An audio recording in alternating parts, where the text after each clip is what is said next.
Welcome to It's All Fugazi. Tonight we're going to talk about card counting. People ask me, how's it done? Well, it's a pretty simple theory, really. You have to keep track of which cards come out. Every time a 7 or under comes out, you add 1. Every time a card over 7 comes out, you subtract 1. Of course, you have to keep track in your head here. The more higher cards left in the deck give the advantage to the player.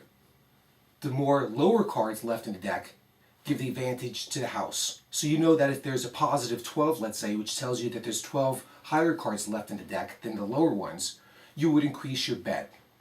There have been books done with this, movies. One book was Bringing Down the House, about a bunch of MIT students who were taught how to count cards. There was no guarantee you're going to win with this. Actually, in the beginning, they were actually losing. But eventually, they were winning, and they got caught because of facial recognition. Casinos frown upon people counting cards because they consider it cheating. So if you're going to do it, you have to be able to learn the system and not let the casino know that you're doing it. My Uncle Al one time had a friend who was a card counter. He told me the guy was great. He would call an ace and an ace would pop. He said 6 is coming, 6 came up. And this guy was one hell of a card counter and he was really good at it. And how did he get caught? Bravado. He started bragging or telling people what was coming up.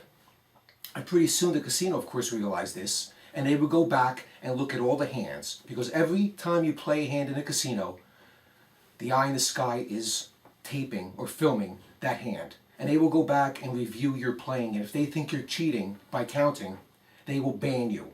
And if you get banned, then you no longer get comps. You no longer get other privileges at the casino, and they'll also cut the deck if you're playing. Of course, we've talked in other episodes how some casinos use 1 deck, some use 6, some use 8. And if they think you're counting, after 2 decks are done of the 8, they'll come in and redeal. My advice about counting cards, don't do it. Stick with basic strategy, you'll probably do just about as well. And that's your tip of the week on It's All Fugazi.